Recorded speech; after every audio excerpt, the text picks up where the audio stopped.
Good morning, folks. From the Riverside Fire, Randy Johnson, Incident Commander Trainee. Give you an update on fire activity from yesterday and what we're looking at for today's operation.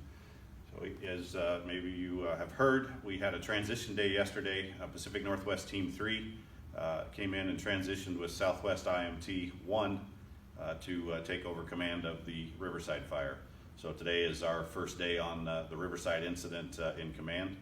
We have been on the other side of this fire for the past 24 days. We were on Lion's Head and the other side of the Mount Hood National Forest. So been in the neighborhood, you might say, but this is our first day on this side of the incident.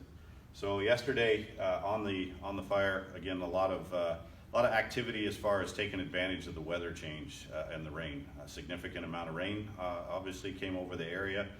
While that did not put out the fire, that definitely slowed fire growth and provided some opportunities for firefighters to take some action that previously had not been available. So specifically, as we go around the incident in a very broad overview, any priorities were given to the values at risk as usual. So anywhere the infrastructure was threatened around the incident, working with those folks to either ensure that no continued spread affects their infrastructure. Additionally, private lands being a priority and private timber ground to ensure that we have fire checked where it's threatening those lands. On the north and east corner of the fire, some more work done on the contingency lines up there for the event that as things turn back to a drier trend in the coming days and week, that we've got lines in place that will check spread of the fire in that direction as well. Also tying contingency lines down to where the Lion's Head fire is working on the north and west, or excuse me, the north and east corner of the fire.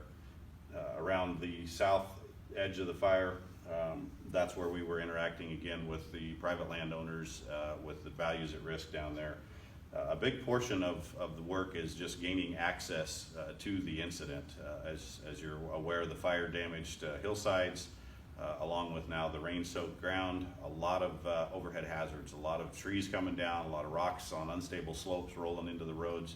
So just a good effort in really ensuring that we have access for the firefighters, so both to gain access for suppression activities and most importantly to be sure that if someone were to get hurt, that we have a way to get them out. With the conditions the way they've been, aviation assets have not been flying, so we have not had the ability to fly whether it be for suppression or if in the need of emergency for medical situations. So very deliberate about the access in and out of the incident at this point. Today will be a lot of the same. And again, with this being our first day, our operations folks will be continuing to gather information, pick up and keep the momentum going that Southwest team had in place, and try and make this as seamless as possible for the firefighter on the ground and for the folks that in the public that we're interacting with. So we will be working towards that today. Again, maintaining access for folks and looking at where we need to shift our efforts given the new weather conditions. As we talked about transition yesterday for the teams, but additionally it's a transition seasonally, transition in weather, transition in the focus of the incident, where we're going from a running fire that you had seen a few weeks back to a much more stable incident, longer duration situation to make sure that we can get access and maintain a safe way for the firefighters to enter the fire environment. So that transition theme applies across not only as I said, the command team, but the incident itself. The focus again shifting from the immediate need to move folks to the need to allow folks to gain access back in when it's safe to do that, and dealing with the weather transitions that are happening as well. So that's where we're at. PNW 3 is happy to have the opportunity to be here and to serve this community and work with you as we continue to deal with the Riverside fire and return things as quickly as we can to the state of that you're looking for in the community that gets you back into your places as quickly as we can, as safely as we can. So as always, if there are questions, please feel free to reach out to the team through any of our media opportunities, emails, texts, Facebook, any of that, and we will get back to you with the information that you're requesting. Thank you and have a good day.